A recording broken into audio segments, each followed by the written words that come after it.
Bien, bueno, un poquito la idea de hoy es hacer una especie de mini taller y recorrido un poco veloz por lo que es los reglamentos de legalizaciones del Colegio de Traductores, más que nada orientados a la presentación de traducciones públicas para que no las rechacen, que en realidad es una forma despersonalizada de decir, bueno, para que no las rechace yo, o bueno, ahora Belén, que va a tomar el mando de las legalizaciones a partir de enero en el Colegio de Traductores. Pero bueno, como este tema siempre suscita muchas dudas, la idea es que sea como bastante colaborativo. Van a ver que son muchas diapositivas, pero la idea es que ir intercambiando ideas con ustedes para que no sea todo de corrido de mi parte, porque por ahí la idea es que sea más práctico y no tan teórico. Así que bueno, cualquier duda que tengan, obviamente la comparten. La duda de ustedes es siempre la duda de alguien más. Así que con eso no tengan miedo. El recorrido que propongo es un poquito primero la revisión de un par de conceptos, sobre todo lo de traducción pública y legalización, que hay mucha confusión en torno a eso. Luego vamos a hablar un poquito de traducción como servicio. Vamos a repasar escuetamente y los puntos más fuertes de los reglamentos de legalización, de lo que son las partes, obligaciones y las sugerencias de los reglamentos, y vamos a ver un ejemplo de una plantilla que yo uso y me resulta muy práctica y algunas leyendas de cierre, y con eso ya vamos cerrando, si es que llegamos. Antes que nada, hago un deslinde de responsabilidad, que bueno, esto si bien yo estoy vinculado con el Colegio de Traductores hace muchos años y actualmente soy el legalizador y bueno, estuve en lo que es la actualización del reglamento de legalizaciones con firma hológrafa y en la redacción del reglamento de traducción con firma digital. Todo lo que yo acá sugiera y diga, si bien está respaldado por los reglamentos, es todo responsabilidad mía. No quiero ser responsable del colegio y que después digan, no, Nacho en el curso dijo esto, sino que bueno, es todo parte de mí y cualquier burrada que pueda llegar a decir o malentendido que surja de acá es responsabilidad mía. Así que bueno, ese es el primer deslinde que quiero hacer. Y luego, bueno, empezando con lo que es el recorrido de revisión de un par de conceptos, es este de qué es una traducción pública.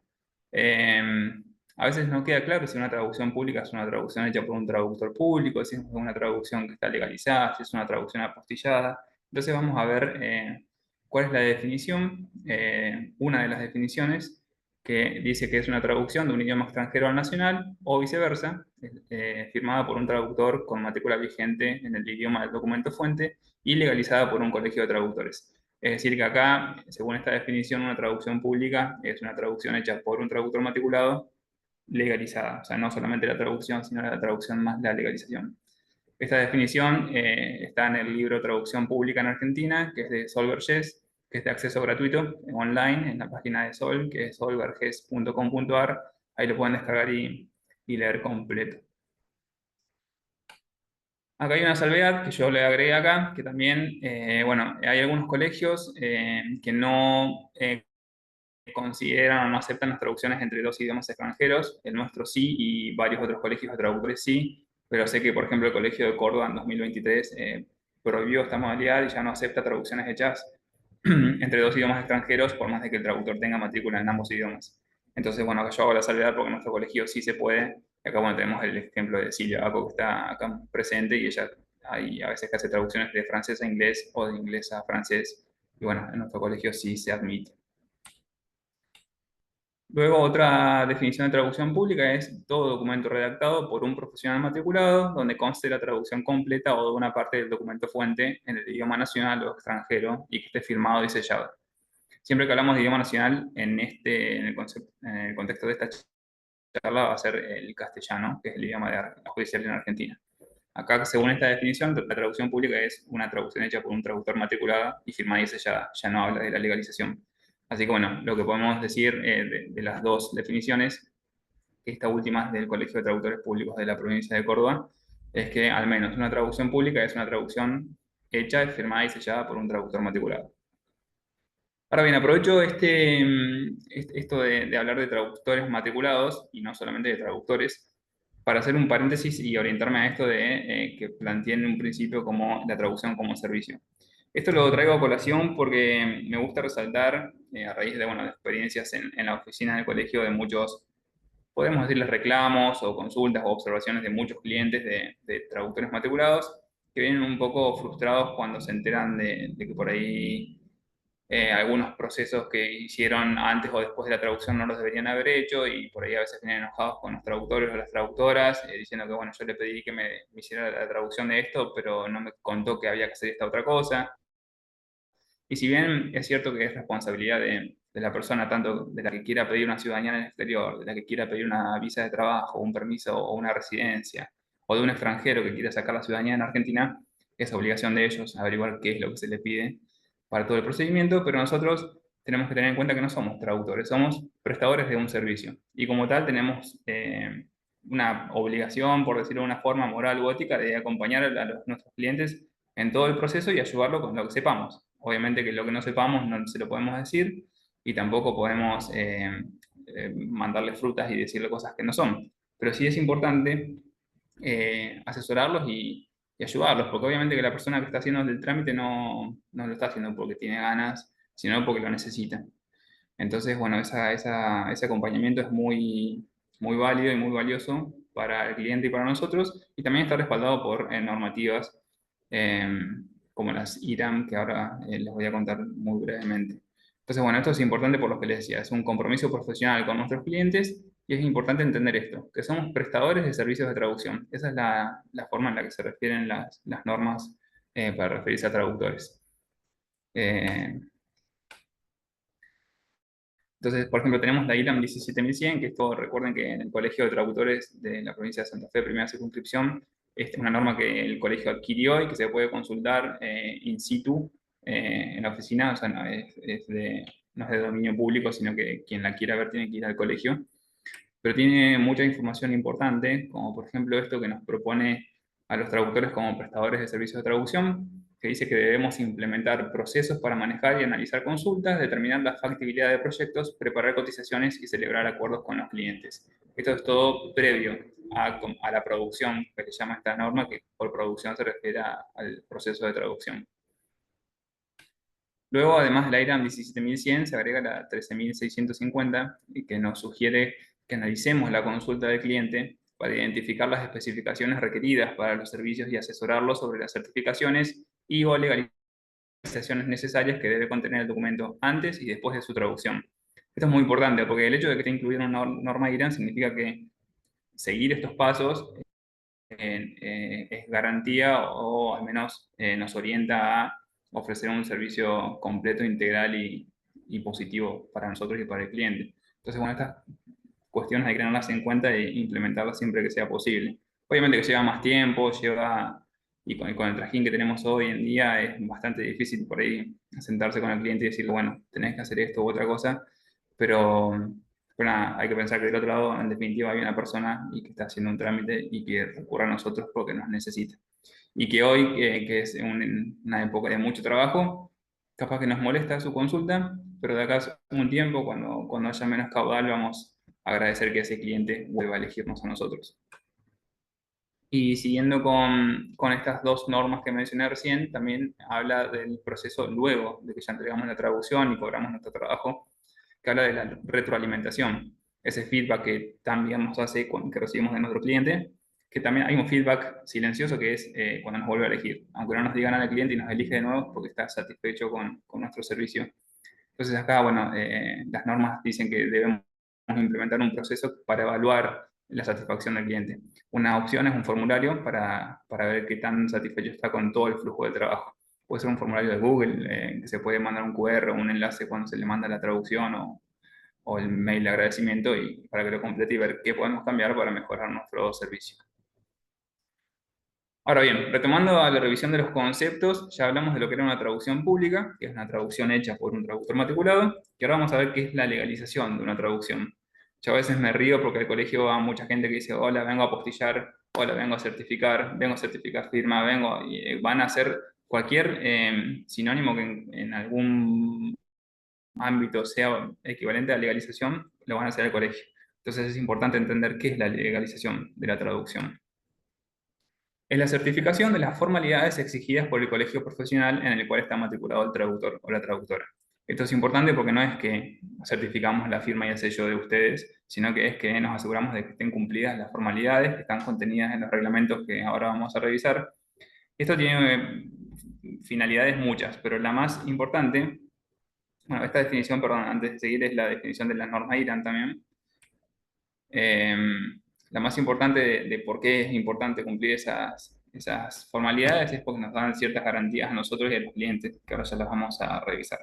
Entonces, como les decía, esas formalidades que nosotros revisamos cuando nos llegan las traducciones para legalizar, que nos tomamos un tiempo bastante considerable para revisar una por una las traducciones, no solamente la firma y el sello, sino todo, no el contenido, porque eso sí que ya no es facultad del colegio, pero sí todas las que son las formalidades. Y nos lleva bastante tiempo. Si no, sería mucho más sencillo ir a la última hoja, ver la firma y el sello y hacer una certificación. Y es mucho más que eso. En el Colegio de Traductores de Santa Fe, primera circunscripción, tenemos dos tipos de reglamentos. Uno es el reglamento de legalizaciones con firma hológrafa, que es el histórico, pero tuvo una última actualización en 2017. Y tenemos el reglamento de legalizaciones con firma digital, que se redactó en 2020. Y tuve la suerte de, bueno, de formar parte de ambas comisiones. Eh, Así que ahora vamos a revisar primero el reglamento de firma de legalizaciones con firma hológrafa y luego vamos a ver el otro. Recuerden que cuando yo ahora vaya dando ejemplos me pueden interrumpir o hacer consultas sobre sus casos particulares cuando quieran. Antes de empezar con a ver el reglamento este, sé que hay varias personas que son estudiantes acá o quizás hay algunos egresados de institutos en los que no hayan visto nada sobre traducción pública, así que como regla general muy por arriba, eh, sabrán que las traducciones públicas no son una traducción espejo del documento fuente, ni tampoco es una réplica, sino que es una traducción del contenido. Es decir, todo lo que es textual se traduce y todo lo que es gráfico se menciona o se describe. O sea, básicamente, para que tengan una idea, una traducción pública no va a ser visualmente idéntica al documento fuente, sino que va a ser como si fuese una transcripción, por decirlo de alguna forma, sin formato ni nada, sin formato gráfico o de diseño, eh, muy distinto al original, al documento fuente. Entonces, bueno, como les decía anteriormente, no es una mera certificación de firmas, sino que controlar el estricto cumplimiento de las formalidades que dispone. La pregunta es ¿para qué? Esto es importante entenderlo porque muchas veces cuando hacemos un rechazo de una legalización, por ahí, bueno, surgen enojos o dicen, bueno, esto podrían haberlo pasado por alto y legalizarlo igual, pero tiene una razón de ser y está indicada en el prefacio del reglamento de legalizaciones con firma hológrafa, donde advierte que las pautas son para el resguardo de la seguridad del traductor y evitar lo siguiente: que se sustituyan fojas de la traducción, que se adjunten ejemplares del documento fuente diferentes del utilizado y que se inserten o sustituyan una o más hojas con posterioridad a la realización de la traducción. Es decir, básicamente, si nosotros seguimos todas las formalidades del reglamento, lo que estamos haciendo es asegurarnos de que el documento que nosotros estamos entregando llegue al destino final tal cual lo entregamos. Es decir, que nadie tocó el documento que nosotros abrochamos, que es el que nosotros partimos para hacer la traducción, que nadie agregó nada a nuestra traducción y que nadie sacó ni reemplazó ni una hoja, nada. Entonces, cada vez que estén poniendo el sello o dándole formato a la traducción, recuerden que es para el resguardo de ustedes y para evitar problemas. Sé que por ahí no estamos acostumbrados a tener inconvenientes de índole legal con nuestras traducciones, pero los ejemplos que se nos pueden ocurrir de problemas por traducciones tergiversadas son increíbles. O sea, podemos mandarnos ganas muy grandes. Entonces, por eso es importante seguir al pie de la letra todas las formalidades del reglamento. Que yo no conozco mucho los reglamentos de los otros colegios, pero bueno, por si hay gente de afuera, después esto le va a dar un poco las bases para entender cómo funcionan los otros, pero sugiero que si alguien está en otra circunscripción o en otro colegio, bueno, que se tome el trabajo de leerlos minuciosamente y haga las consultas pertinentes, pero más o menos grosso modo, tienen más o menos el mismo alineamiento. El mismo reglamento de legalizaciones hace esta aclaración, que también es interesante, sobre todo porque hay muchas de nuestras traducciones que a veces no pasan por el proceso de legalización. Hay algunas que se hacen vía consulado, otras que van a algunos países donde no piden la legalización. Sucede mucho esto en Estados Unidos, Canadá, Australia, donde no piden la legalización, pero el reglamento dice que toda traducción de carácter público debe estar siempre en condiciones de ser legalizada, aunque ese trámite no se requiera en el momento. Es decir, si alguien les pide una traducción y les dice, no tiene que estar legalizada por el colegio, se sugiere que se haga de todos modos siguiendo el lineamiento del reglamento, por dos motivos. Uno, para asegurarnos estas medidas de seguridad que mencionamos antes, y otro porque si de acá a un año y medio o menos, 2 meses, el cliente decide o le piden que legalice esa traducción, no tiene que pasar por nosotros para que le demos el formato y que nos consuma tiempo. Entonces ya se la damos a lista para legalizar y nos ahorramos un posible problema en el futuro. Esto es muy común por ahí en las traducciones de italiano que van al consulado, que en realidad los cambios que se hacen de una a otra son muy pequeños. Creo que hay un cambio en la leyenda o en el encabezado y en realidad no podrían hacerla directamente como si fuese para legalizar y no haber problema con eso. Ahora bien, la mayoría de los lineamientos del reglamento están en estas 5 partes de la traducción, que podemos hablar del encabezado, que es el título de la traducción, es en el cuerpo de la traducción, en la leyenda o fórmula de cierre, que es lo último, y luego en la firma y el sello o el cosello. Bueno, el cosello no es más que el sello vinculando más de una página. Así que en estas 5 partes es que hay indicaciones que son, hay dos cosas, obligaciones y Eh, sugerencias. ¿Puedo hacer una pregunta Sí, antes de que sigas? obvio, sí. Vos dijiste que a veces, o sea, ya me ha pasado que depende para qué trámite, no necesitan la legalización en el momento. Sí. Suponte que se hace la traducción siguiendo los lineamientos, toda la parte formal, y el cliente dentro de 2 años, como vos decís, necesita la legalización. ¿Va con la misma o hay que hacer, hay que actualizar, digamos, la leyenda y la fórmula de cierre No, ahí se puede usar en la misma. fecha? Sí, el reglamento, no me acuerdo bien exactamente, pero creo que dice que hasta incluso 2 años después de, bueno, no sería tu caso obviamente, pero hasta 2 años después de fallecido el traductor se pueden legalizar, así que no hay problema. Ah, Eh, perfecto. Así que sí, no, eso es, no hay ningún inconveniente. Eso es lo bueno, que no tiene que pasar por vos nuevamente, sino que se puede. No sé bien cómo sería el caso si supongamos que cambia el reglamento muy drásticamente y algo de la leyenda de aquel momento ya no se acepta ahora, pero no es probable que suceda eso. Eh, Bien, no hay inconvenientes por eso. bien, gracias. Vos.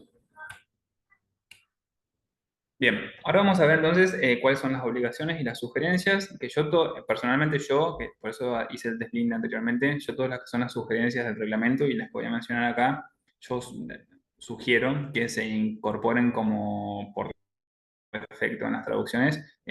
Pueden discrepar por supuesto de esto, pero bueno, a mí me parece mucho más práctico y después les voy a contar bien por qué. eh, Tiene un motivo. Pero bueno, todo lo que ustedes ven como sugerencias es lo que yo sugiero fuertemente, es decir, casi al nivel de ponerlo siempre, pero obviamente todas las sugerencias las pueden tomar o dejar. No son sugerencias mías, son sugerencias que yo tomé del reglamento, pero a las que adhiero. Entonces, en cuanto al encabezado, como obligación, esto tiene que decir traducción pública. Esto, recuerden que estamos hablando de traducciones con firma hológrafa, es decir, en papel. Para las digitales lo vamos a ver luego. Esto cambió en 2017, cuando antes solamente se pedía que dijera traducción. Sé que hay unos colegios como el de Rosario, y me parece que el de Córdoba, que quieren que diga traducción, pero bueno, en nuestro colegio tiene que ser traducción pública sí o sí.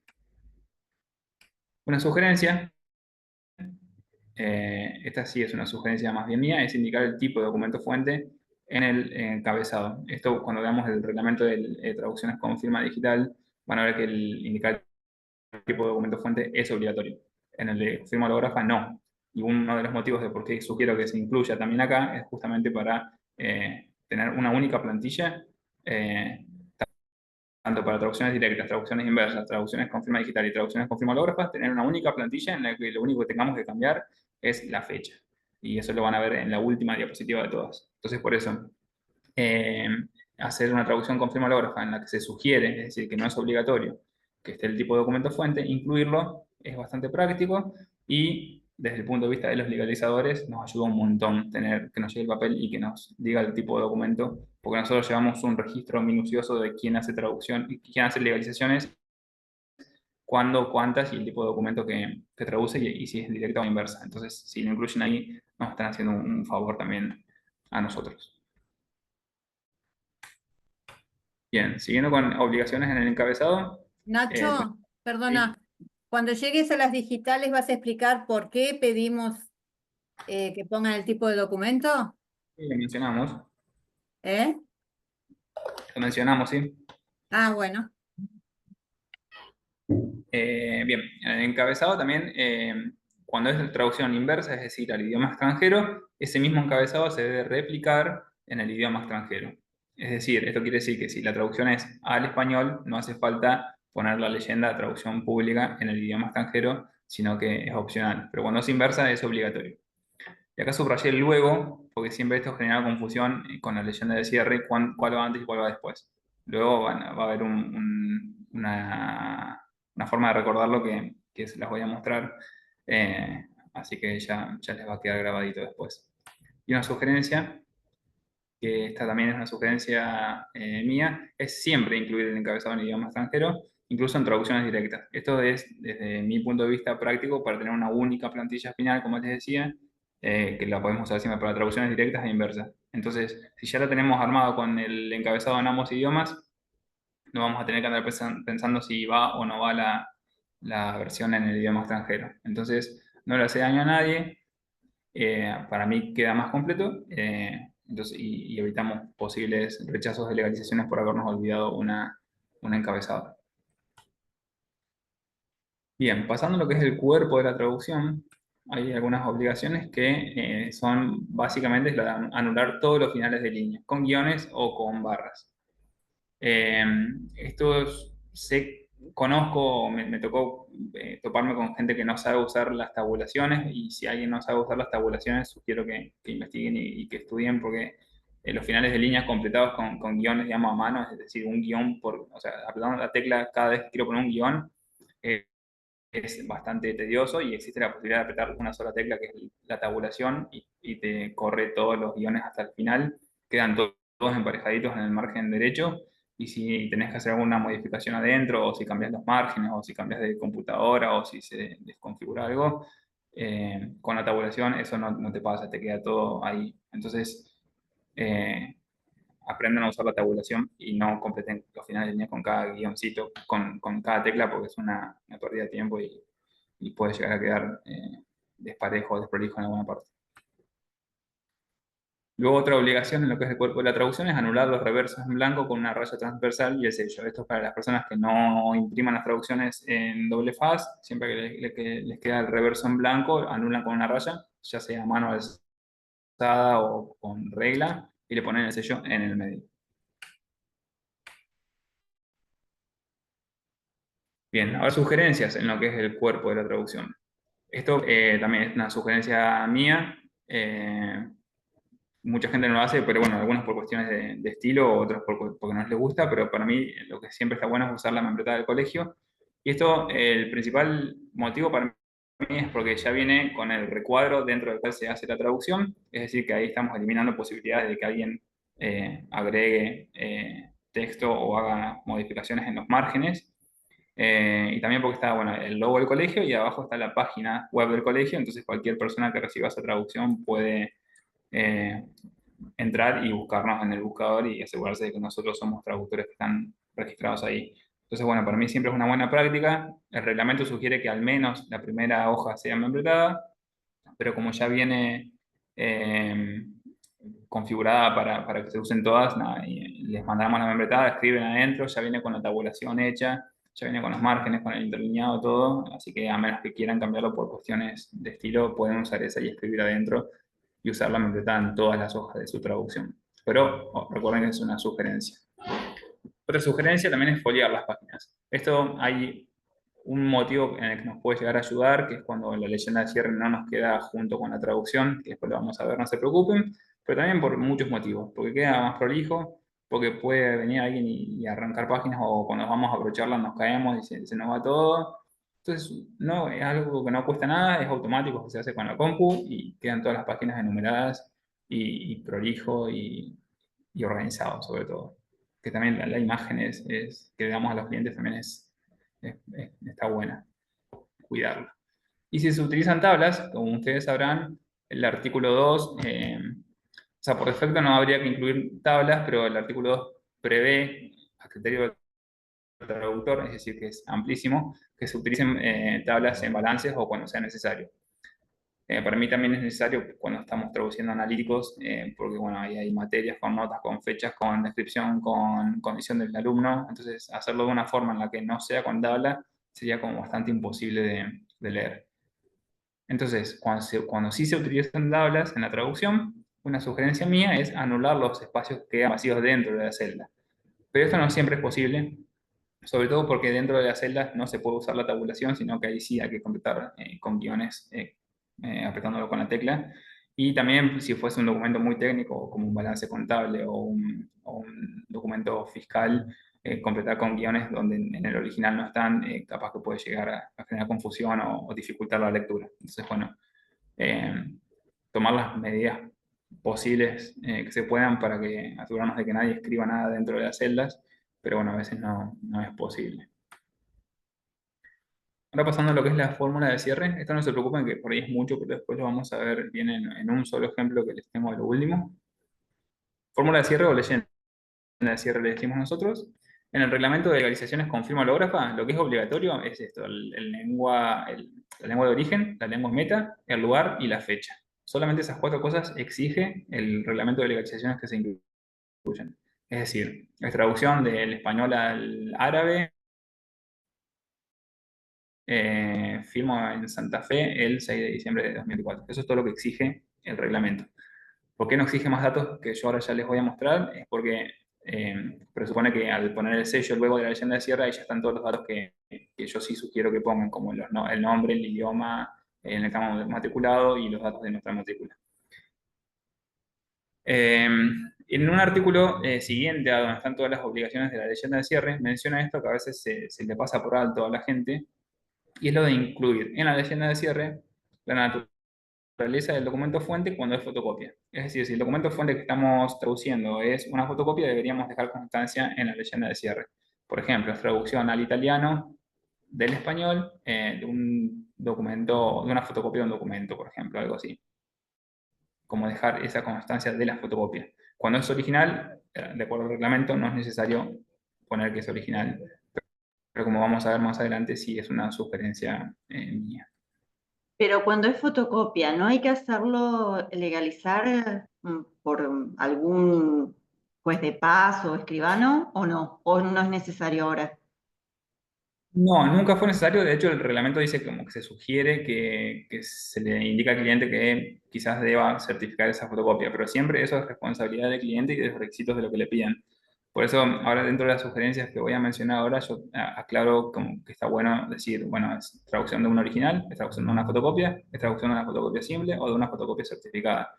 Para mí, cuanto más detalles demos, aunque sea un plomo, es como más recuerdo para nosotros. Sobre todo porque, bueno, ustedes que ya tienen varios clientes en su cartera, sabrán que a veces el cliente nos manda una foto o una versión escaneada del documento, hacemos la traducción con eso, después cae con el original, y resulta que había partes que no estaban, o había cambiado un sellito, o cosas. Entonces, bueno, Digo, siempre cuando te mandan la postilla, ahí nada que ver. ahí, exacto, sí. Entonces ahí por eso es, yo te traduje el documento fuente que estoy aprovechando acá, no la versión que vos crees que yo tengo. Yo esto y esto es lo mío y nadie puede modificar esto. Entonces, bueno, hay muchos cuidados, pero lo de la certificación sí es una sugerencia y bastante fuerte diría, pero bueno, sucede mucho que no, depende por ahí de los requisitos del organismo donde se van a presentar. Bien, gracias. Nada. Entonces, bueno, mi sugerencia, como les decía antes, además de incluir la lengua de origen, la lengua meta, la fecha y el lugar, es incluir todos los datos del matriculado, el nombre, el apellido, el idioma, la matrícula completa, con folio y con libro. De esta forma, esto que es sugerido acá es obligación en el reglamento con firma digital, que ya lo vamos a ver ahora también. Y otra sugerencia, para mí, es detallar la naturaleza del documento fuente siempre, como le decía recién a Lina. Para mí está bueno decir, bueno, es traducción de un documento original, de una fotocopia simple, de una fotocopia certificada. Eso nos deja más tranquilos a nosotros cuando le pongamos el sellito al final. Entonces, lo que sí hay que tener mucho cuidado, porque si por ahí copiamos una leyenda anterior y ponemos que es traducción del original, pero después tenemos una fotocopia, esa traducción se la pueden llegar a rechazar a nuestro cliente. Entonces, bueno, es una responsabilidad adicional, pero para mí es muy positivo. Después, bueno, acá sucede lo mismo que con el encabezado. La leyenda de cierre, si la traducción es inversa, es decir, el idioma extranjero, tiene que estar replicada en el idioma extranjero al que traducimos, pero tiene que estar antes de la versión en idioma nacional. Recuerden que yo antes, cuando hablábamos del encabezado, les subrayé que decía luego de la versión en español, y esto es porque en el encabezado la versión en idioma extranjero va después, pero en la leyenda de cierre va antes.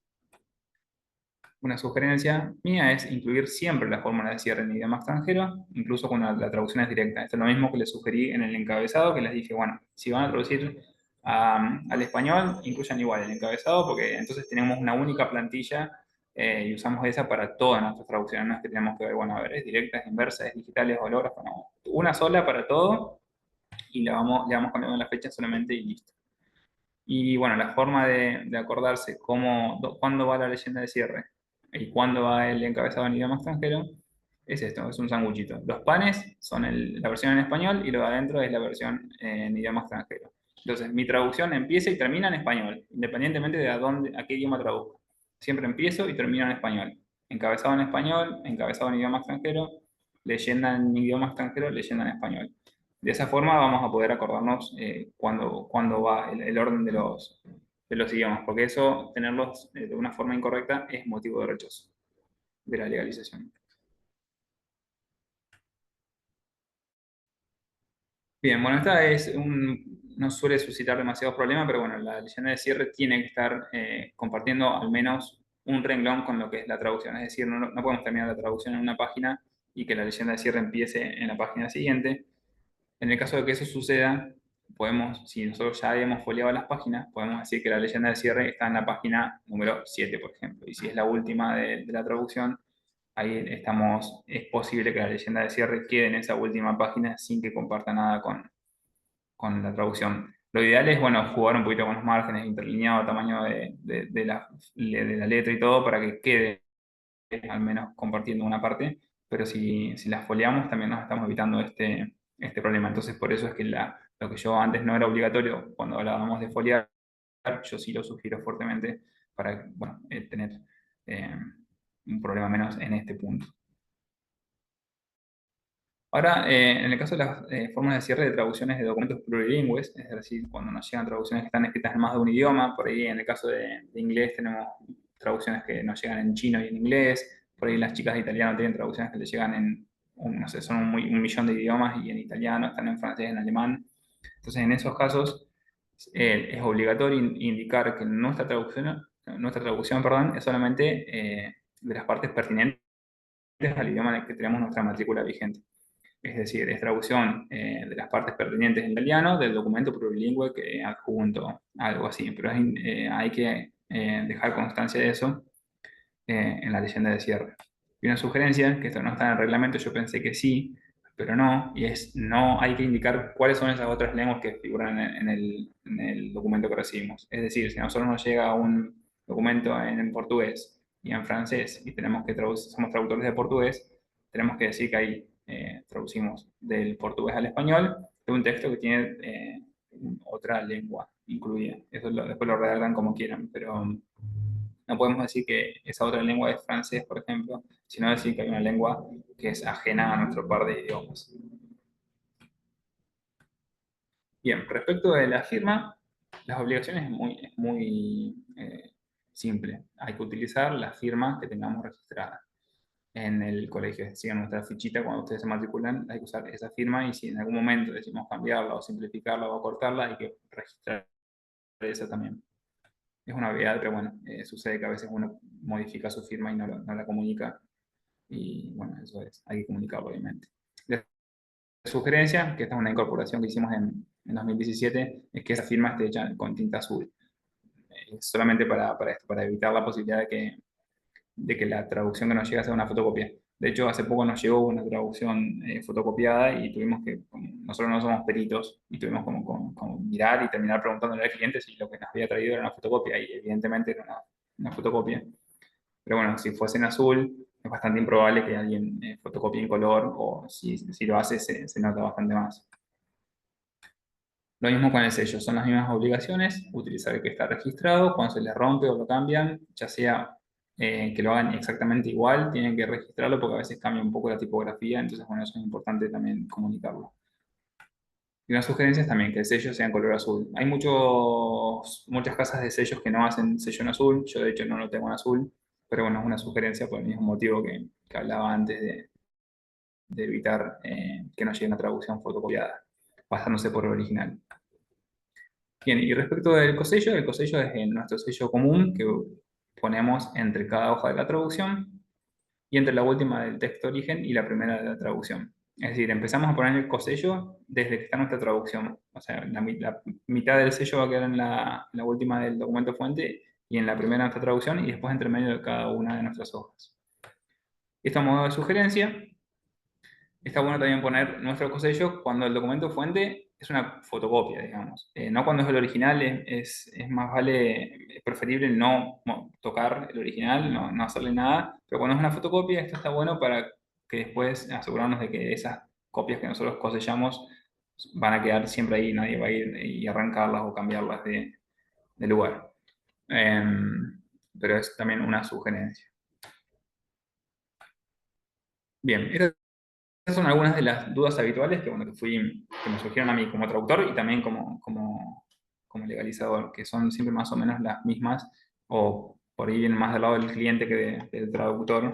Y bueno, una es esta. Siempre debe estar el documento fuente adjunto.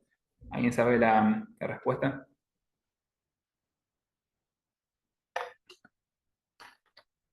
Me dicen que sí. Bueno, la respuesta es que hoy no hay motivo para no hacerlo. O sea, no se me ocurre a mí ningún motivo porque alguien diga, bueno, no puedo adjuntar el documento fuente. Sin embargo, en el artículo 4 del reglamento se contemplan estos casos. Cuando es un documento encuadernado, sin ir más lejos, un pasaporte, o cuando el material grabado es en soporte digital o magnético. En ambos casos hay recursos que se pueden utilizar, es decir, cuando es un pasaporte o es un libro de actas o un libro de matriculación donde ustedes firman, se puede hacer una fotocopia y certificarla y usar esa fotocopia y adjuntarla, o se puede hacer una transcripción si es un material grabado y que eso sea nuestro documento fuente. Son muy pocos los casos, como les decía, hoy con las tecnologías que hay, en los que alguien diga, bueno, no voy a adjuntar nada a esto, pero bueno, sí se puede, pero son muy reservados los casos en los que es posible. Siempre, en todo caso, se debe mencionar la razón por la que no se adjunta el documento en la traducción y dar una breve reseña de las características del documento que no podemos adjuntar. Eso debe quedar en la leyenda de cierre y decir, bueno, mi documento fuente es una grabación que bla, bla, bla, y no se puede adjuntar por no estar en formato físico y por tener restricciones de confidencialidad o algo que no se puede imprimir. Pero siempre como dejarlo bien claro en la leyenda de cierre. Nunca me pasó, o sea, una sola vez me pasó que fue un traductor con una traducción de un pasaporte y decidió no adjuntarlo y bueno, yo le comenté esta idea de, bueno, te conviene capaz hacer una fotocopia, certificarla y usarlo como documento fuente, pero bueno, no le, no le gustó la idea.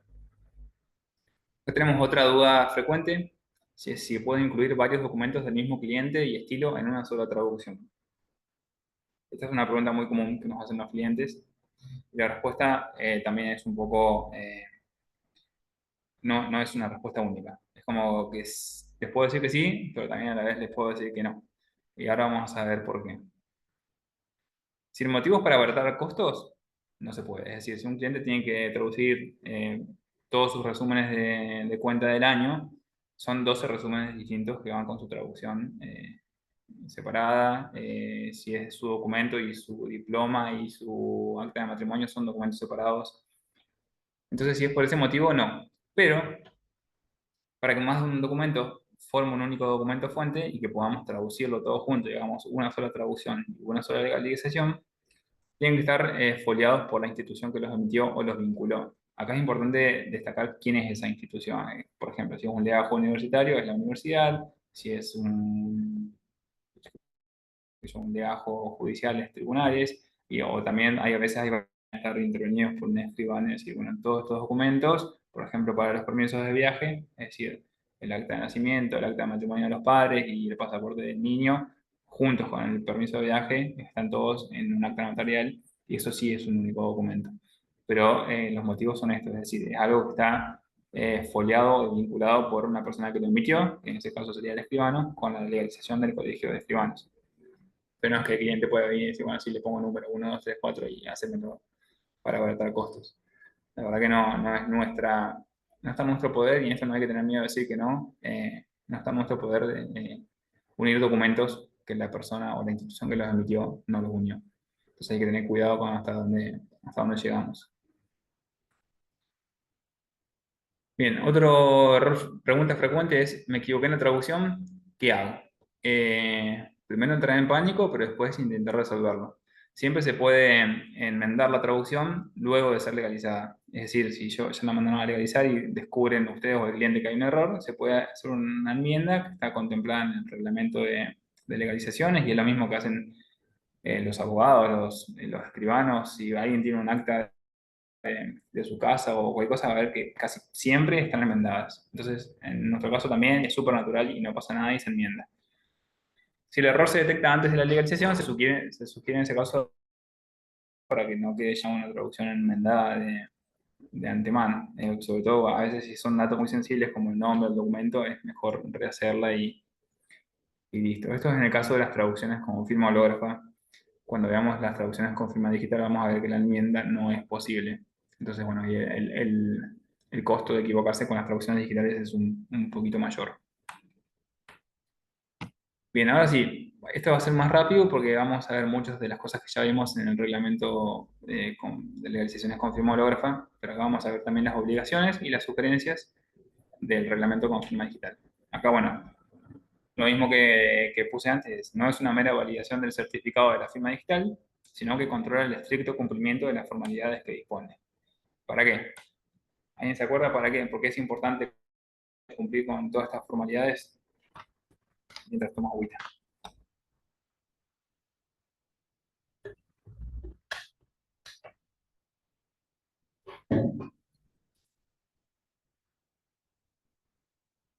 Recuerden que seguir las formalidades y hacer la legalización de esa traducción que siguió las formalidades nos da garantías a nosotros de seguridad, nos da un resguardo a nosotros como traductores y como profesionales intervinientes en eso. Entonces, por eso es que es importante seguirlas al pie de la letra. Acá, al igual que en las traducciones públicas con firma holográfica, tenemos los primeros 4 partes de la traducción son iguales, lo que no está es el sello y el cosello, pero el encabezado, el cuerpo, la leyenda y la firma digital en este caso es todo igual. O sea, son las partes presentes, están de igual manera, pero tienen obligaciones distintas. En lo que respecta al encabezado, la obligación, al igual que en la traducción con firma holográfica, debe decir traducción pública en el encabezado. Pero tiene una obligación adicional, que por esto es que yo les decía que esta obligación del reglamento con firma digital la incluyen también en sus traducciones con firma hológrafa, y es la de incluir el tipo de documento fuente. Entonces ustedes se sientan, hacen traducción pública de acta de nacimiento para todas las traducciones y no tienen que andar pensando cuándo va y cuándo no. Acá es obligatorio. También es obligatorio, si la traducción es inversa, replicar ese encabezado luego de la versión en idioma nacional.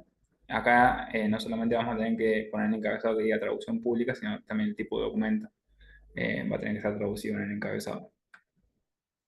Y como sugerencia mía es incluir siempre el encabezado en un idioma extranjero. Esto es lo mismo que les sugerí anteriormente.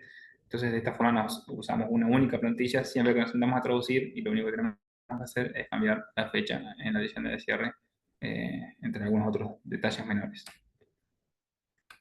Lo que respecta al cuerpo de la traducción, acá ya empezamos directamente con sugerencia. Recuerden que la primera obligación cuando era la traducción en papel, con firma hológrafa, era completar los finales de línea con guiones o con barra. Acá es una sugerencia. ¿Esto por qué es? Cuando nosotros hacemos una traducción con firma digital y la firmamos digitalmente, estamos bloqueando ese documento. Entonces es imposible por cualquier vía que alguien viole o altere o modifique esa traducción que nosotros presentamos de forma digital. Entonces, bueno, ¿por qué es una sugerencia que completemos o sea, que anulemos los finales de línea con guiones o con barras si total nadie los va a modificar? Bueno, mucha gente le gusta o quiere o necesita imprimir las traducciones que hacemos con firma digital, aunque esa traducción con firma digital impresa no tenga validez jurídica en sí misma, sino va a tener carácter de copia. El original va a ser siempre el documento que está firmado digitalmente. Pero entonces al imprimirlo, y si nosotros ya le completamos los finales de línea con guiones, aseguramos de que en esa copia impresa nadie vaya a tocar nada. Entonces, de nuevo, no es un bien para nadie más que para nosotros. Nos estamos asegurando de que nuestra traducción va a estar segura si alguien la imprime y que de hecho sucede mucho. Sin ir más lejos, todas las traducciones digitales que se apostillan mediante colegios privados de Paraná te piden que además de enviárselas por mail, se las imprimas y se las lleves, que es algo medio raro, pero, pero bueno, ahí es un caso en el que las traducciones firmadas digitalmente se imprimen. Luego, también, sugerencia en el cuerpo de la traducción es utilizar hoja membretada del colegio por los mismos motivos que de antes. Es porque tiene un recuadro dentro del cual podemos escribir y queda delimitado cuál es el área que intervenimos. También porque está el membrete del colegio que nos da cierta jerarquía y porque está el web del colegio.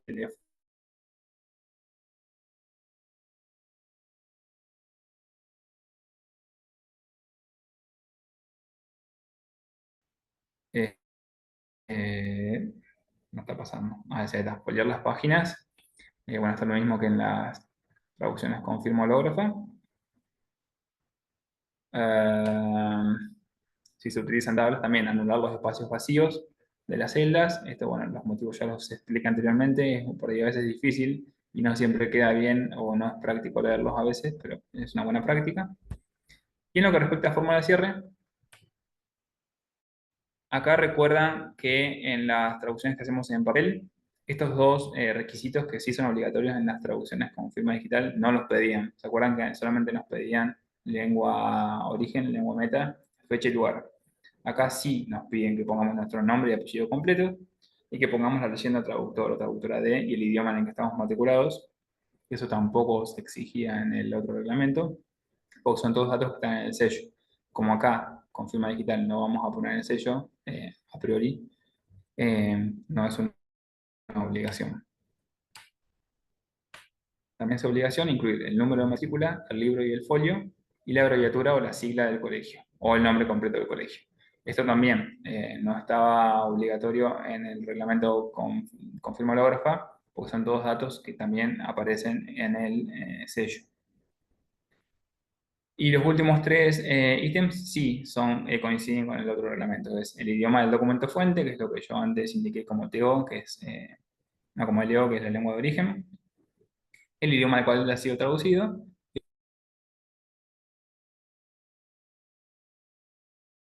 Bueno, ahora como van a ver una sugerencia para evitar esto y recordar cuáles son los ítems que van en un reglamento y en el otro. No sé si lo puse, a ver, dame un segundo. No, creo que no, pero bueno, la sugerencia acá era incluir todos estos puntos, tanto en las traducciones con firma digital como en las traducciones. Es decir, todos estos datos que están aquí,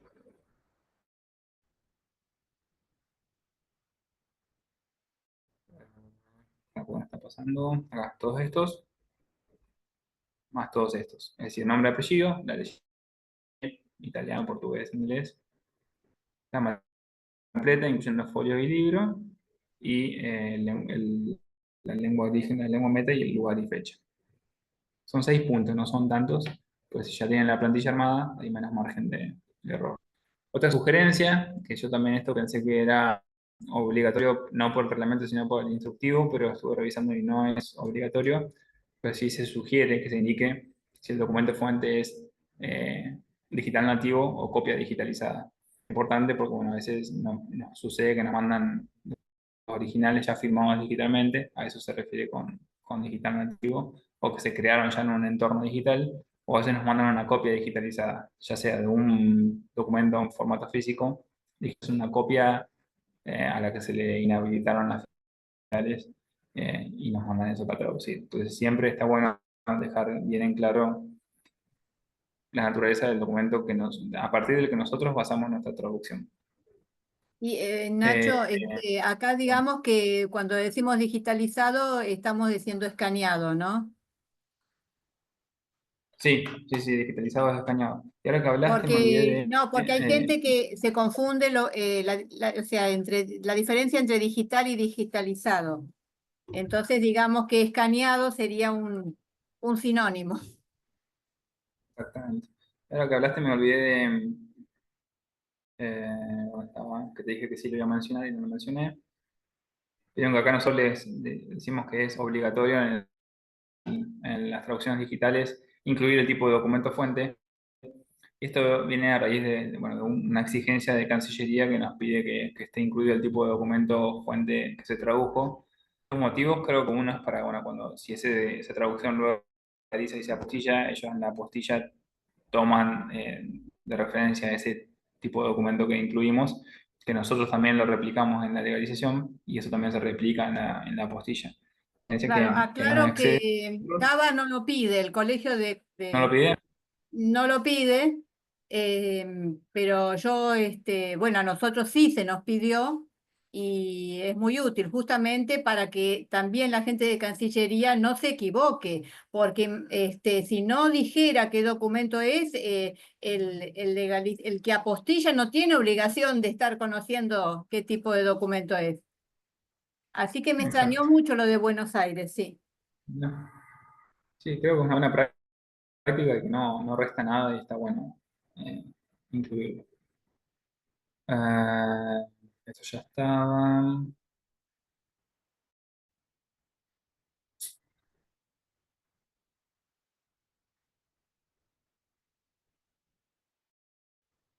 Esto ya está. Lo último que vimos. Bien, esto no me acuerdo si lo dije, pero bueno, es lo mismo que con las traducciones con firma holográfica. Si la traducción es inversa, la leyenda de cierre tiene que estar replicada en el idioma extranjero antes de la versión en el idioma nacional. Como sugerencia, aunque sea directo e inversa, y acá el sanguchito a la vez, donde los panes son el idioma español y todo el relleno es el idioma extranjero.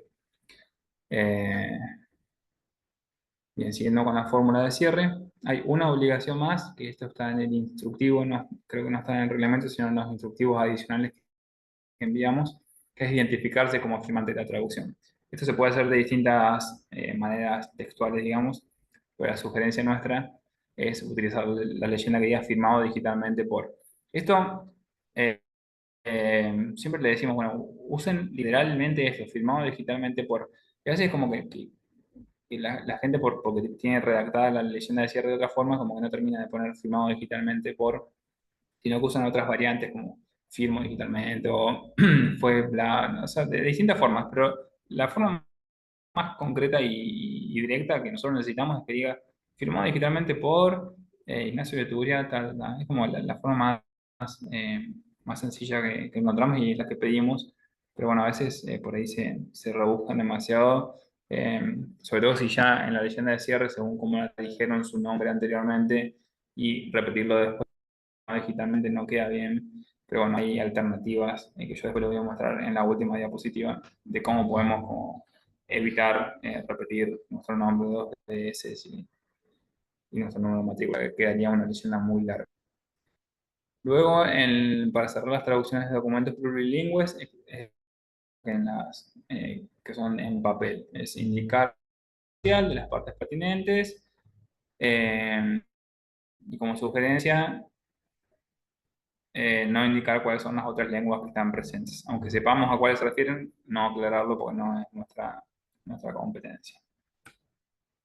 Bien, respecto de la firma, las obligaciones son más o menos las mismas. Es utilizar la firma que tenemos, que eso recuerden que la firma digital es un registro personal que nada tiene que ver ni con su matrícula ni con el colegio, sino que es una firma personal que ustedes la, la sacan por su cuenta y nos avisan a nosotros cuáles son las traducciones y nada, pero la pueden tener antes de recibirse, antes de matricularse, es de uso personal. Y una sugerencia, bueno, de las firmas digitales que sea visible y firmas escaneadas. Esto viene a colación de que, bueno, ahora ya cambió, pero antes la firma remota, que es la que se hace sin token, no tenía ninguna leyenda de cierre al final, y ahora sí es posible hacerlo. Nosotros, quien esté interesado, podemos mandarle el instructivo de cómo cómo incluir la leyenda que dice firmado digitalmente, que sale por defecto, que se incorporen las traducciones firmadas digitalmente con firma remota.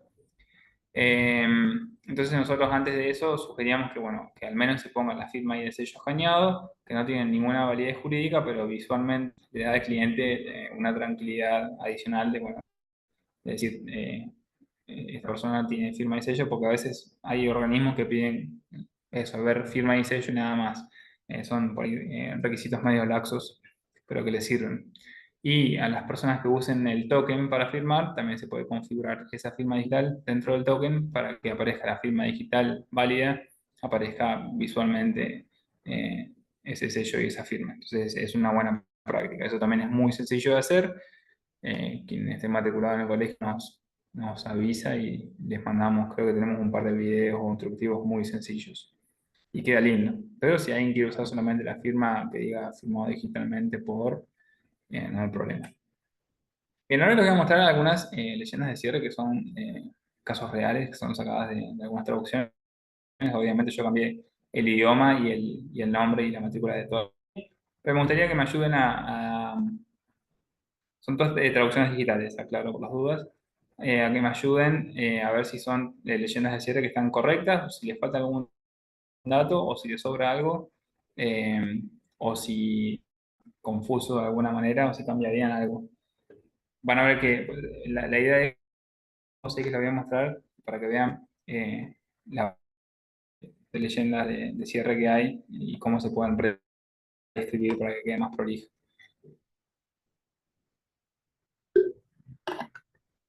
Por ejemplo, esta persona dice que una traducción menciona los idiomas, dice que es de un documento digital que está adjunto, y que esa es la leyenda que nosotros queremos, y su número de matrícula, las siglas del colegio, y el lugar y la fecha.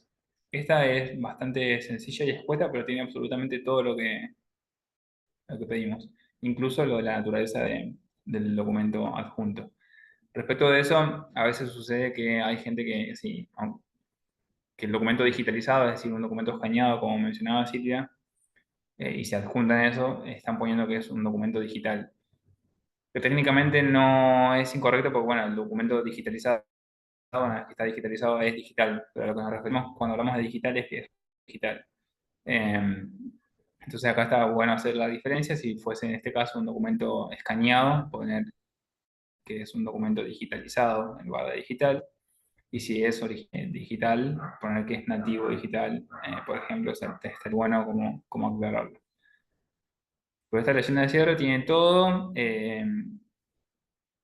Bueno, yo no sé bien legalmente qué es el conste, qué significa, pero bueno, pero fuera de eso está todo lo que se necesita de forma muy escueta. Santa Fe, República Argentina, A y fecha, y es bastante corta.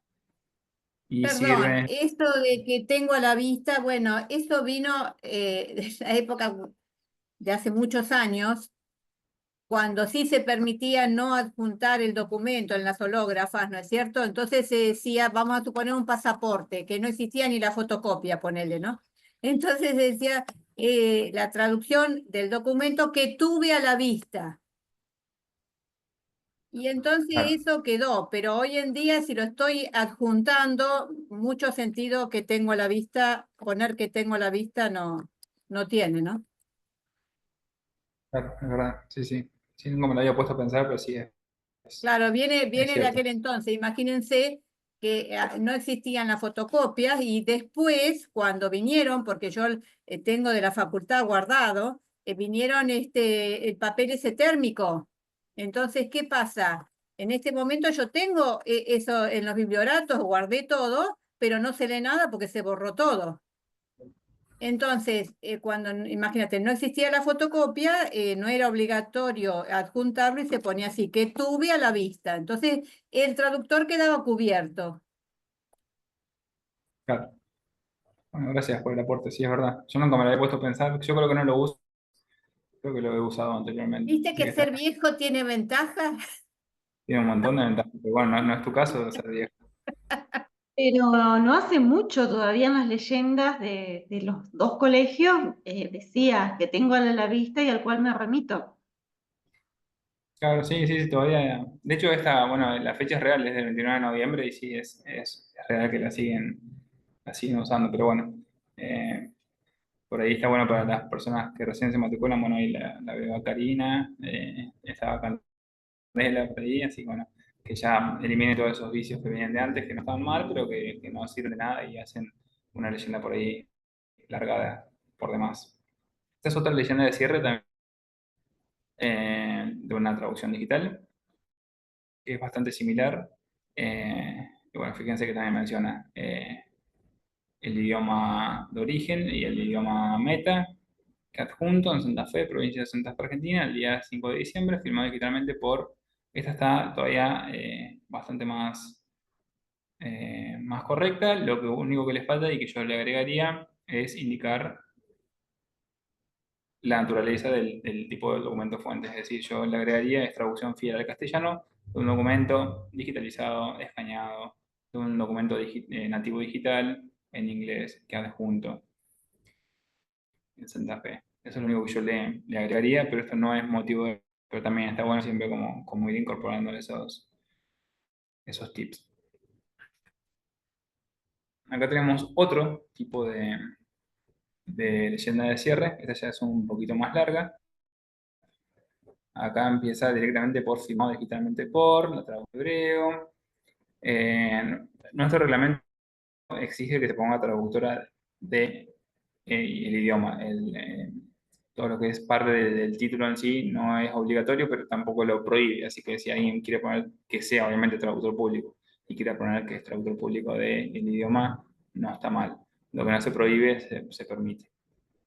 Acá en este caso esta persona está usando las abreviaturas del Colegio de Traductores y en una oración aparte aclara que es traducción fiel al hebreo de un documento castellano de 3 páginas que adjunto en la ciudad de Paraná, provincia de Entre Ríos. Esta persona lo que hace, y bueno, yo ya sé quién es y lo hace siempre, ella aclara la cantidad de páginas del documento que adjunta. Entonces, bueno, no sé bien por qué lo hace, pero bueno, es una práctica que ella tiene y quizás le sirve, también puede llegar a estar bueno si alguien decide en algún momento como alterar el documento fuente, ella ya sabe que son 3 las páginas que ella mencionó. Tampoco está mal, tampoco estaría mal si ella pone que la traducción tiene tanta cantidad de páginas.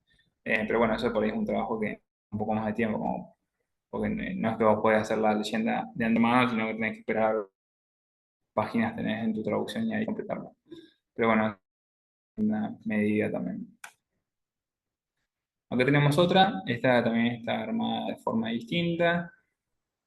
Ah, acá usa la palabra, pues yo quiero que vayan viendo que en todas las que pasamos hasta ahora dice traducción fiel, traducción fiel, traducción fiel. Luego en esta habla de certificar. Eh, le hago esta observación porque, bueno, hubo todo un debate en relación con eso, que después yo le pongo una pequeña conclusión de algo que leí en el libro de Solveig Hess que le mencioné antes, pero no es que sea categórico ni definitivo, es como solamente una discusión en torno al uso que a veces usamos. La persona también aclara que es traducción de qué idioma a qué idioma, la ciudad, la fecha. Y no aclara en ningún momento tampoco, bueno, sí, acá sí, pone un documento original en castellano, que no aclara que es digital o no, no sabemos si fue que ya recibió el documento original en papel y lo que adjunta es una copia escaneada. Yo asumo que, digamos, al estar hablando de una traducción digital, cuando se refiere a documento original, es que es nativo digital, pero bueno, son suposiciones mías y de nadie más. Así que bueno, esta leyenda también es correcta y bueno, es una forma distinta de hacerla. Para una más, acá también, esta es bastante más larga como verán. Acá habla de traducción fiel también al español, del documento fuente digitalizado. Esta está un poquito más completa, redactado en lengua francesa, que tengo ante mí, al que me remite. Este que tengo ante mí también supongo que viene vinculado con lo que decía Silvia, que tengo a la vista, y al que me remito y anexo la presente. Firmo, ven, acá está una variante de este firmado digitalmente por, acá una variante es esta, firmo digitalmente esta traducción en mi carácter de traductor de francés, matrícula, bla, bla, bla, otorgada por tal, en la ciudad de Santa Fe, provincia de... Fíjense que esta es una variante también distinta. A esta leyenda le quedan 3 oraciones, que me parece por ahí que es mucho, pero bueno, no tiene nada que no deba ir y no le falta nada que deba ir. Así que bueno, es otra variante más. Acá tenemos una variante más. Eh, Empieza con su nombre y con la matrícula, y también certifico, creo que entonces es traducción fiel al español, un documento digitalizado, acá incluyo también la naturaleza y el idioma fuente que tuve a la vista y al cual me remito. Y para que así conste, queda firmada digitalmente esta traducción en la ciudad de Santa Fe, República Argentina. Ven que acá no está explícitamente diciendo, bueno, firmado digitalmente por Ignacio Beturi, sino que es como toda una variante rebuscada que luego, por suerte, en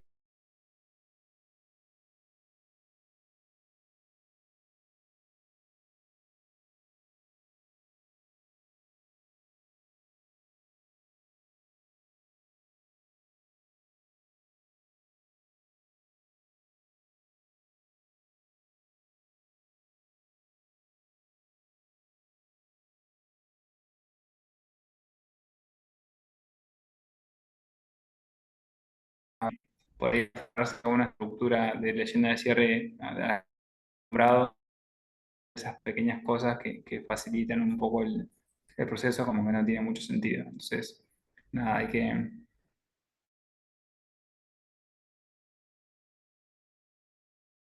poco feo. A mí no sé si se cortó. Ah, bien, gracias. Bien, esta es otra variante. Se me pasó. ¿Dónde está? Epa, se me fue. ¿Esta es la que vimos recién? Sí. Esta. Esta es otra. eh, Acá. Esta es la última, creo que vamos a ver. Esta también empieza por firmado digitalmente por la matrícula. Esta está.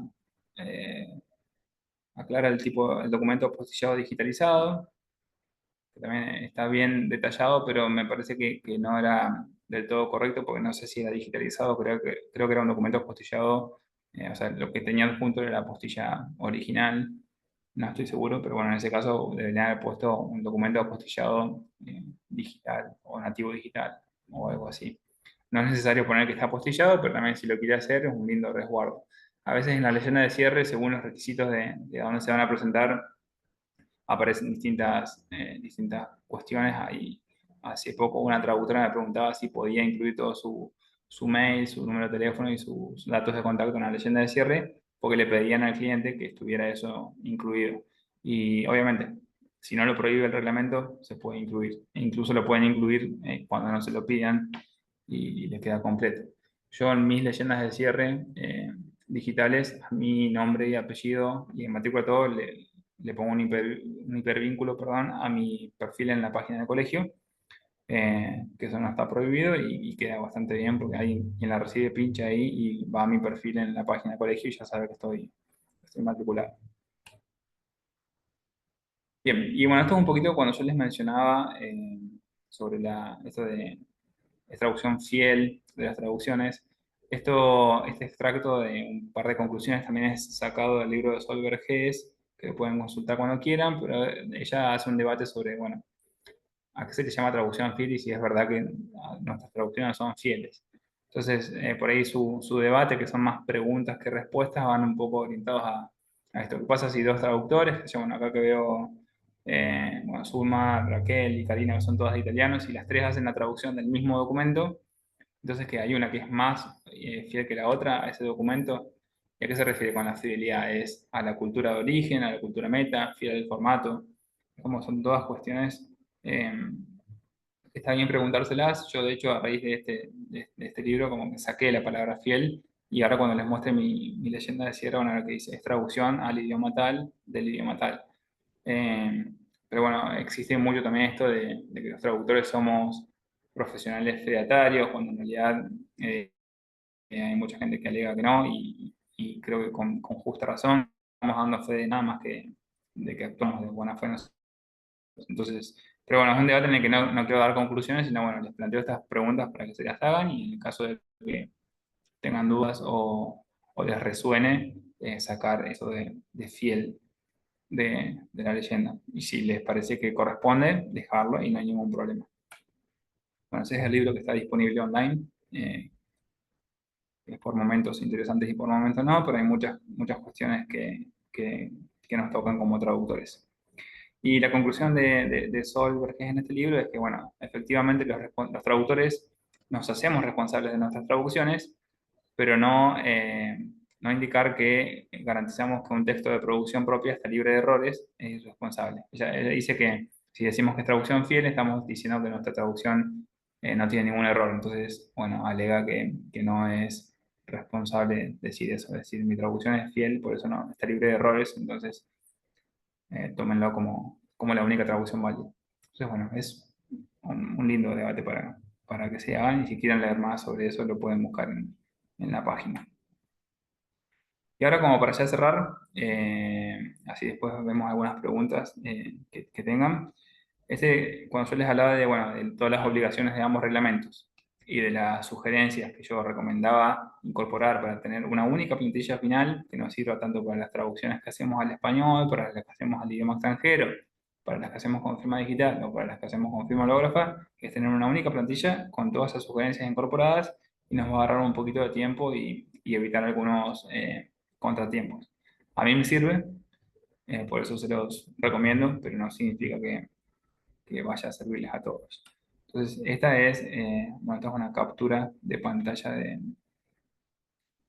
una parte, obviamente está todo modificado, los nombres y demás, de un certificado analítico. Entonces, como verán, sin llegar a la leyenda de cierre, vemos que en el encabezado yo tengo la versión en español y en inglés, en este caso obligatoriamente porque la traducción es al inglés, y también tengo el tipo de documento fuente incluido. Esto si fuese hológrafa no es obligatorio, pero sí es sugerido y yo lo uso. Y si la traducción hubiese sido al español, mis encabezados hubiesen sido exactamente los mismos. O sea, yo el encabezado no lo cambiaría ni si el cliente después me dice, no, al final hacémelo con firma hológrafa o no, después hacémelo con firma digital. O si tengo un certificado analítico de una persona que viene de afuera, Argentina, o si tengo un certificado analítico de alguien de Argentina que se va afuera, uso exactamente la misma plantilla y no le cambio nada. Después van a ver también que están todos los finales de líneas anulados. Esto de la alineación del texto a la derecha lo puse a propósito porque a veces sucede que por algunas cuestiones alguien quiere respetar un poco más el formato del documento fuente e intenta, nada, va a hacer recursos que por ahí no son válidos. Entonces una buena opción para diferenciar un poco las partes de la traducción es esto. En lugar de alinear algunas cosas a la izquierda, alinearlas a la derecha, si es que en el documento fuente están a la derecha, y poner la tabulación antes. Como verán, esa tabulación yo la hago también con el tab, con una sola tecla y me lo llevo a todo a la altura que yo le configuro. Esta hoja membretada ya viene con la tabulación calculada para que corte justo ahí donde corta y van a ver que todos los guiones están a la misma altura. Eso es lo que hace la tabulación, es ponerlos todos a la misma altura. A veces cuando ponemos guiones a mano nos quedan medio así tipo un gusanito, que no nos quedan todos alineados. Así que bueno, esto es una buena forma. Para las personas que estén acá, que sean estudiantes y que no hayan hecho traducciones o que no tengan, que no estudien traducción pública en sus materias, van a ver los que están entre corchetes, como lo que dice page 1, page 2 y creo que nada más. Bueno, sí, y en la cuarta columna donde dice entre corchetes dice blank, esas son todas intervenciones mías, es decir, las intervenciones del traductor van siempre entre corchetes para diferenciarlas de lo que es el texto de la traducción. Y una práctica mía, pero que no es obligatoria y creo que ni siquiera es sugerida por nadie, es poner esa intervención mía entre corchetes también en cursiva. Eso simplemente para que tenga un impacto visual y quien lo esté leyendo puede identificar fácilmente. Por ejemplo, en este caso yo marco cuando empieza la página 1 y la página 2 del documento fuente, no de la traducción, y entonces lo pongo en cursiva y a la derecha, entonces cualquier persona va y cuando vea que hay cursiva y está a la derecha sabe que, o sea, encuentra fácilmente cuando empieza una página del documento fuente o la otra. Y después, debajo están las leyendas de cierre. La primera, o sea, el primer párrafo, están las dos versiones en español y en inglés de la versión para realizar digitalmente y debajo puse la hológrafa. Como verán, por eso yo les decía que todas las sugerencias las incorporen para después uso la misma leyenda, la copio y la pego, y lo único que cambio, van a ver que es en la última oración de todo, que en lugar, bueno, ahí veo que me faltó la U, pero la última oración, antes del enlace en azul, en una dice firmado digitalmente por Ignacio Nicolás Esturia, y en la otra dice firmado y sellado por, es decir, saqué el digitalmente y le puse y sellado. Y ese es el único cambio que yo hago en mis plantillas, gracias a que aplico todas estas sugerencias que les mencioné anteriormente. Entonces yo simplemente me llevo un trabajo nuevo, copio y pego la última plantilla que haya usado y la utilizo con cambios muy, muy mínimos. Entonces, bueno, por eso es la práctica. Siempre todo lo que ahorre tiempo es bien recibido. Así que bueno, esa es la última diapositiva de, creo, sí, de esta presentación.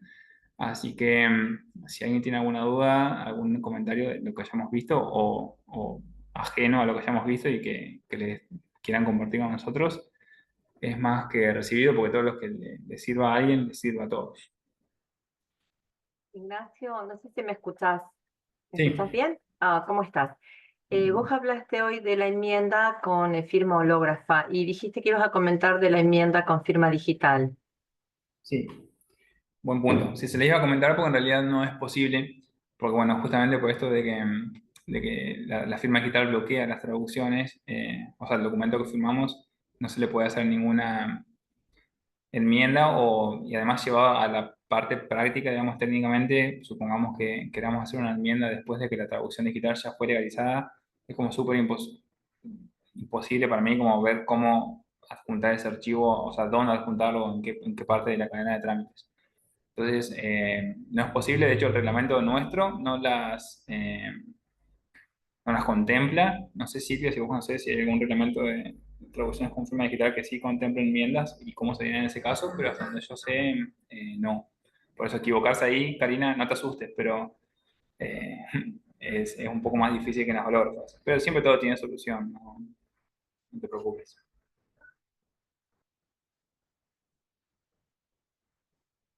Nacho, yo tengo una pregunta, Sí. porque me surgió la duda de respecto al documento digital nativo. Por Ah, ejemplo, un documento que está apostillado, que acá en Argentina las apostillas son digitales, ¿vos lo considerarías un digital nativo? sí, yo sí, quiero dejar de Aunque compartir. el documento fuente en realidad puede ser un documento escaneado. Claro, lo que pasa es que la apostilla en sí es nativo digital, pero posiblemente lo que tenga dentro de la apostilla sea digitalizado. Pero el documento digital que nos llega a nosotros es el nativo digital, que es la Es la apostilla. apostilla. Así que para mí sí sería. A menos que obviamente te llegue la apostilla, viste que mucha gente la imprime y la escanea, que me parece. Pero eso no lo dijiste y vos me lo aconsejaste a mí hace unos años, Nacho. ¿A qué? Decilo. Que cuando nos mandan la postilla escaneada, lo que conviene es que nosotros descarguemos, entremos a un lugar de internet donde podemos validar esa postilla, entremos ahí y descarguemos el documento que nos tira Cancillería. Entonces, el que vamos a embeber va a ser ese documento descargado de internet. Eso me lo enseñó Ignacio y desde entonces lo hago así y queda mucho mejor. Claro. Sí, gracias por traerlo a colación. Y ahora, bueno, la veía a Elina que asentía con la cabeza porque a ella le pasó lo mismo y siempre que le mandan. Y también está bueno una doble ventaja. Por ahí el cliente nos manda eso escaneado y no sabe la página de Cancillería puede descargar ese documento original. Entonces, bueno, vos cuando le decís, eh, nada, le estás haciendo un favor y sobre todo porque hay mucha gente, esto pasa muy seguido, que hace dos apostillas de un mismo documento sin saber que la apostilla digital original está en internet. Entonces, dar a conocer esto, que es parte también del servicio como prestadores de servicios, sí, prestadores de servicios de traducción, también es como integral a todos nosotros. Entonces, sí, está bueno eso. Siempre, por las dudas, si alguien no conoce a qué nos referimos, si a alguien le llega una postilla escaneada o incluso si hace una postilla de un documento en papel, esa postilla tiene un número de referencia, un enlace y un código. Se puede entrar al enlace ese que figura en la postilla, incluye indicando el número de referencia y el código del campo número 8 creo que es. Y con eso te aparece la apostilla digital ya en internet, la puedes descargar y eso tiene validez jurídica más que la que es en papel, porque es la original es esa que está en la página de Cancillería. Entonces, bueno, gracias Silvia por No, traerlo a y colación. respondiendo entonces a lo de Dani, si yo la descargo desde esa forma, desde internet, ahí sería digital, Dani. Bárbaro, gracias. Sí, yo siempre uso el documento digitalizado, nunca se me había ocurrido que podíamos aclarar eso. Gracias. A vos. Sí, igual siempre que hagamos eso es como hay que avisarle al cliente y decir, bueno, mira, yo voy a descargar este documento de acá y es exactamente el mismo, pero más válido todavía. Pero sí, Sí, yo se la descargo y se la doy. Tomá, guardate esta copia, le digo. Este, es como un valor agregado, un servicio añadido que hacemos a nuestros servicios. Y una cosita, hoy cuando Elina preguntó si podíamos usar esa traducción que había hecho hace un tiempo y demás. Lo bueno de las digitales es que esa traducción se puede usar indefinidamente, ¿no? Sería el caso de los estudiantes que vieron que no están seguros y envían solicitudes, los que viajan al exterior a muchas universidades, a ver cuál de ellos los acepta. Entonces, con esto tienen solucionado el problema, porque imagínense que si siguiéramos con las hológrafas, tiene que hacer una traducción por cada universidad.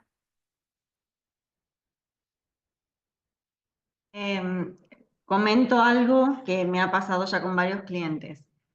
El formato que es embebido está buenísimo, pero hay muchos organismos que no lo saben abrir. O sea, por más que uno les mande cómo se abre, la explicación y todo, no se lo aceptan o les dicen, ah, está vacía, está solamente la legalización. Pero eso es un desconocimiento de otros organismos.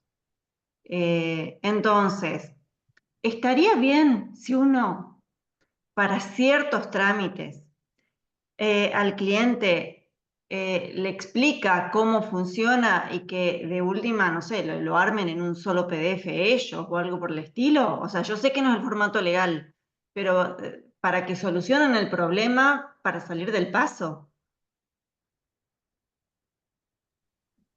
Sí, como poder hacerlo, sí, digamos, lo que es a los fines de la legalización, sí, sabemos que tiene que estar embebido sí o sí, pero bueno, me pasó más o menos algo parecido con vos, hasta el punto de que he llegado a decir, bueno, te hago una videollamada, te muestro en mi computadora cómo es y le mostré cómo se abría el documento, pero mis soluciones a veces son dos. Hay una que no genera mayor problema y después la segunda eh, no me genera gran orgullo, pero bueno, se la voy a contar porque es la solución que tuvo ese cliente y que pudo seguir adelante con el trámite.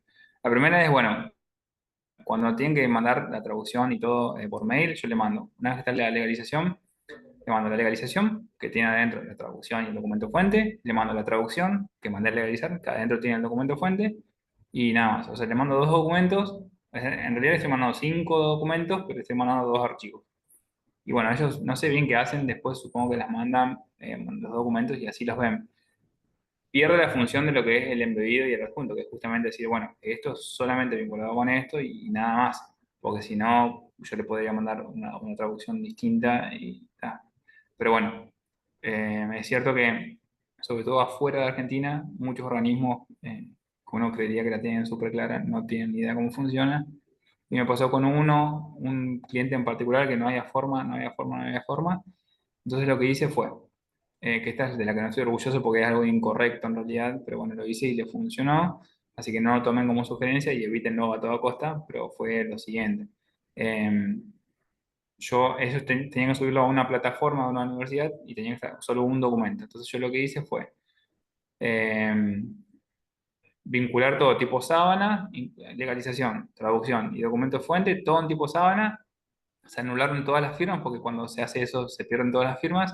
O sea que el documento en sí era como si fuese un rollo de papel higiénico porque no tenía ningún tipo de validez. Se lo mandé y al rato, muchísimas gracias, me lo aceptaron, no sé qué. Entonces, no está bueno porque pierde todo el sentido de lo que es la traducción con firma digital, pero le sirvió. Entonces, bueno, la idea es evitar eso. Siempre que mandan por ahí las traducciones digitales, yo tengo un instructivo. También hay videos online que se pueden mandar, pero sí es cierto que no, que sucede mucho, como decís vos, Elina, que no saben cómo abrir o que no lo ven y te juran que no lo ven. Y bueno, ahí hay que llenarse de paciencia y No, el tema cuando no lo ve el cliente es una cosa, se lo explica, pero cuando ya mandan todo el documento y lo pueden subir una sola vez, no lo ven y se lo rechazan y pagaron un montón de todos los trámites, la verdad que uno se siente mal también. sí. Les cuento que no es necesario el De ejemplo vos, de Ignacio, que no era la forma legal, pero era la única forma que se lo acepten, sobre todo para cuando son becas o cosas que las tienen que subir en el momento con horario. Entonces, es como que es la única solución a veces. les decía que no es necesario pensar en organismos del exterior, sino que acá mismo Cancillería Argentina tampoco le cuesta ver el embebido y bueno, lamentablemente sí, por ahí uno termina armándole tipo sábana porque había un cliente que me dice, pero me van a deportar a mi mujer. No, no, habían subido la documentación no sé cuántas veces y no le daban la residencia a la mujer. Así que es un tema.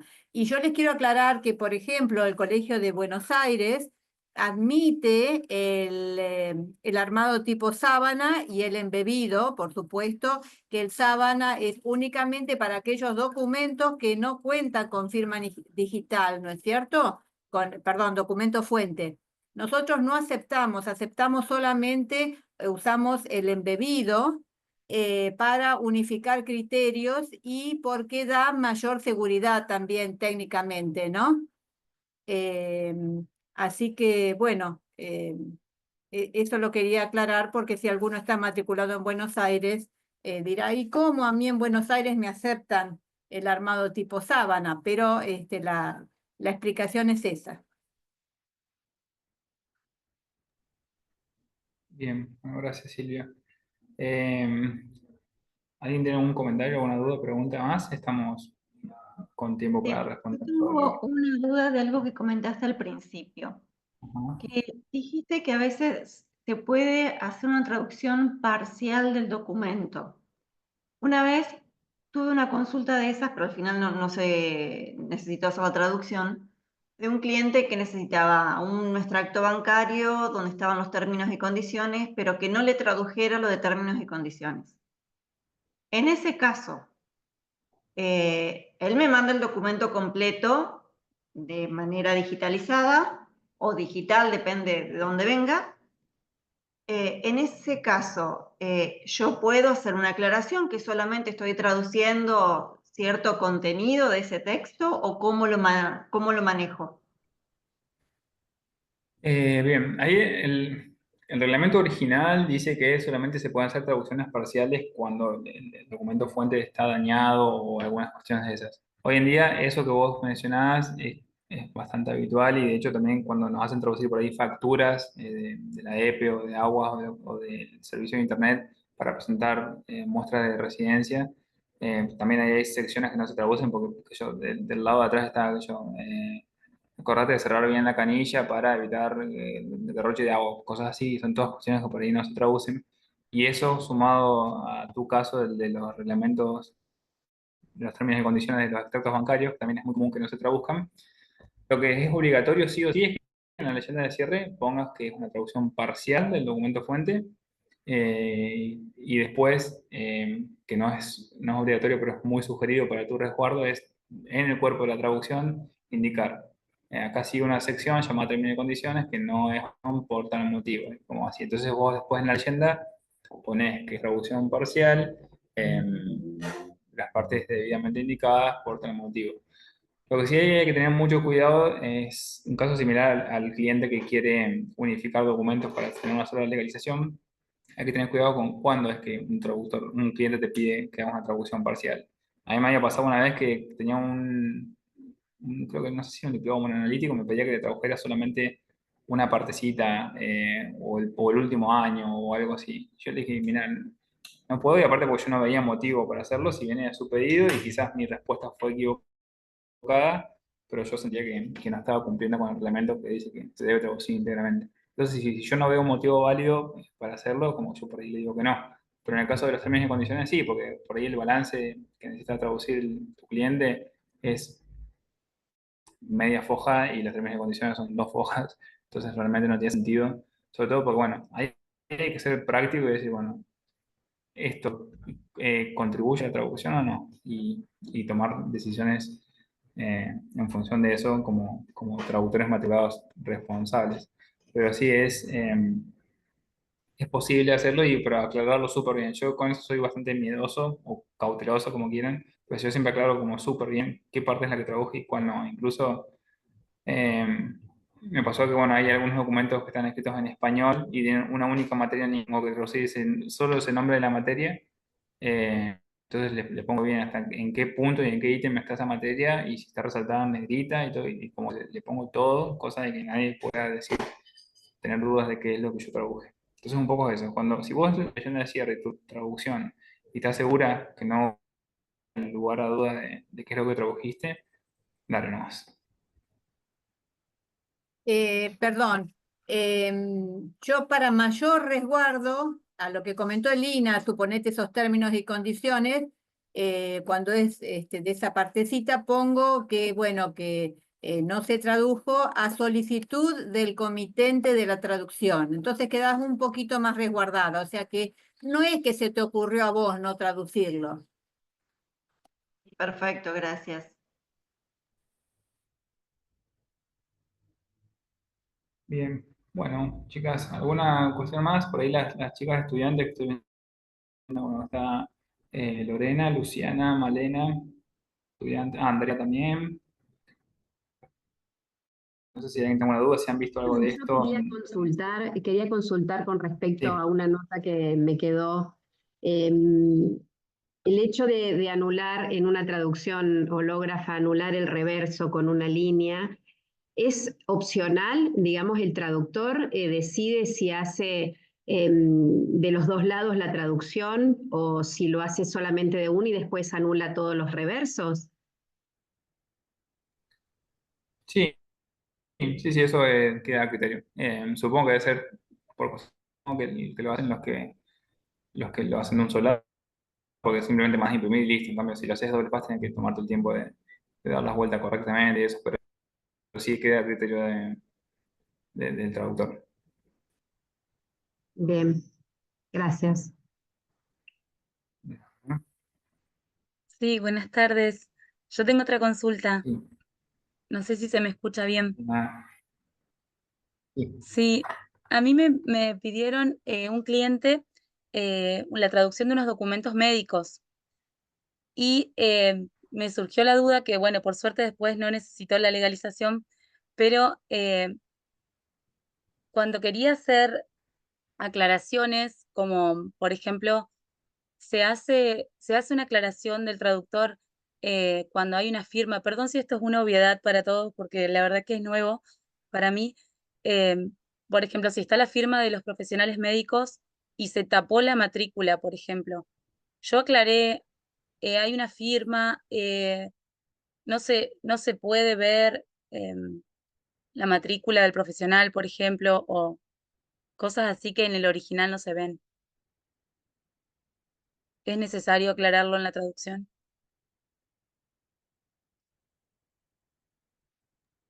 Acá estoy, la verdad que estaba haciendo cambio de computadora.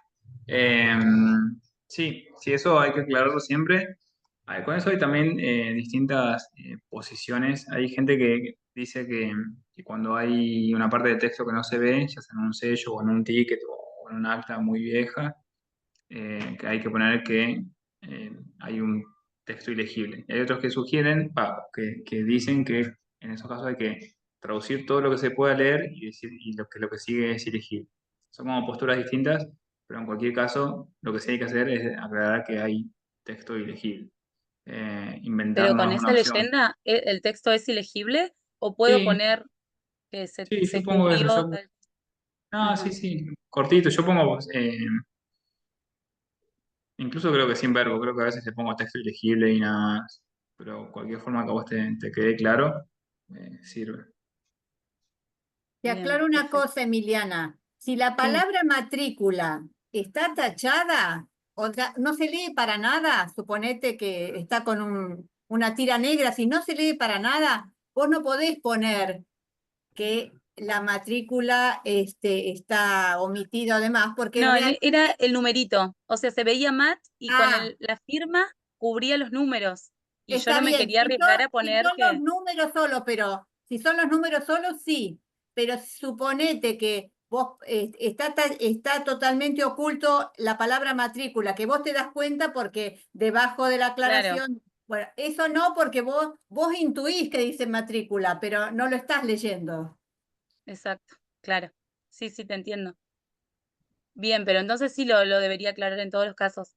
Y Sí, en este sí, caso, sí. por ejemplo, que tenía un electro, tenía varios cuestiones médicas que no sabía cómo, o sea, cómo referirlo, cómo aclarar ahí.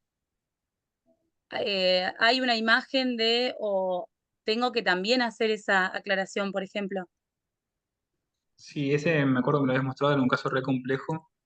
Ay, sí, re. Em, Porque si fuese, bueno, para firma hológrafa, ahí sí sabemos que el electro obviamente que no puede ir y simplemente se dice, bueno, sigo un electro.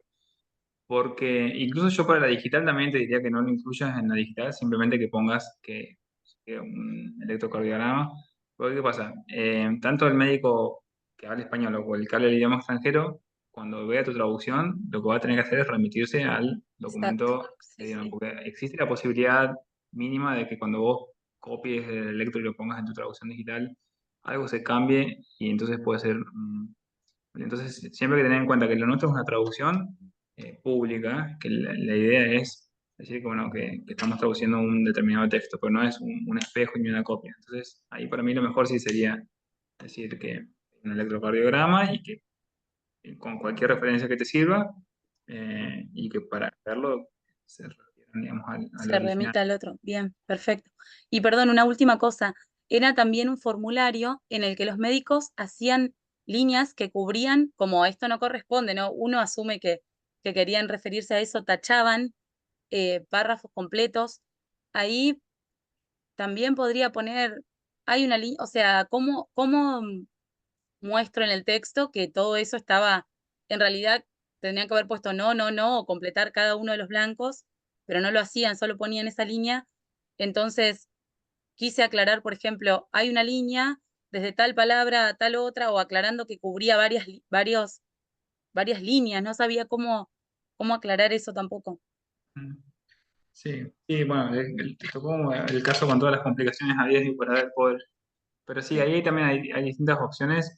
No sé si entendí bien cómo es, pero supongo que son para completar casilleros y como que una sola Claro, línea como un completó varios formulario. casilleros. Claro, si ahí a vos te queda claro, Tachaba así como esto no claro, va, digamos. claro. Si queda súper claro que eso es lo que se tachó significa que no debe tenerse en cuenta, entonces vos podés como indicar que hay una sección tachada que no es objeto de tu traducción, por ejemplo. No tiene sentido, por ejemplo, traducir eso y decir que está tachado. Entonces, simplemente te traducís lo que no quedó tachado y si querés indicar así que hay una parte que quedó tachada, pero que bueno, no la vas a incluir.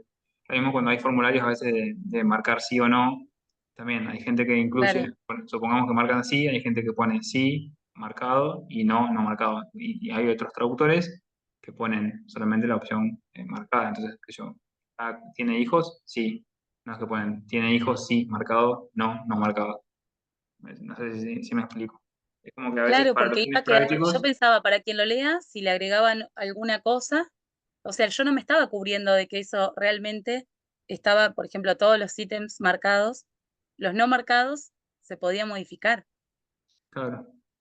Claro, sí, Sí, ahí sí, siempre hay que ir como a lo que es práctico para la traducción, pero también en esos casos habría que tener como un rapport con el cliente, si una vez vos que sentís que esto te lo van a pedir, una vez si te lo piden, bueno, lo agregás y está. Pero bien, si no, sí, ahí claro, hay que apelar, digamos, al sentido común y a la facilidad de lectura, más que nada, porque eh, no, sí, se termina complicando la traducción pública en esos casos.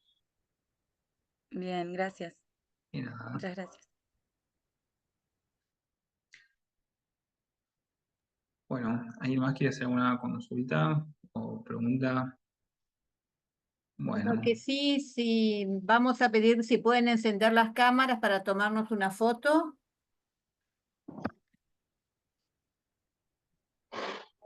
bueno.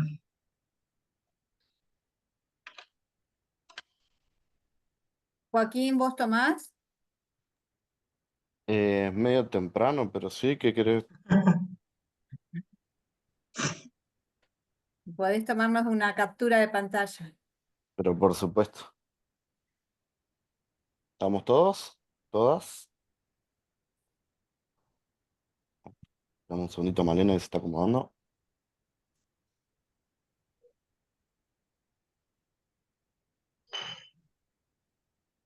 Ahí. ¿Sacó? Para que se salió Sandra. Se ve que se le cortó algo.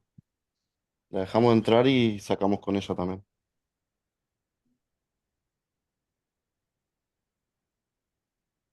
Sandra, ¿tendrás camarita si sacamos una foto?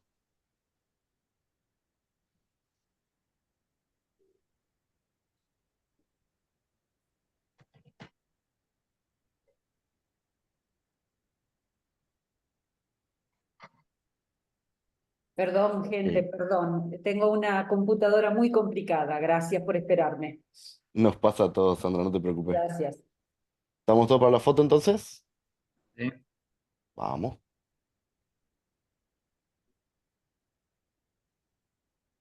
Perfecto.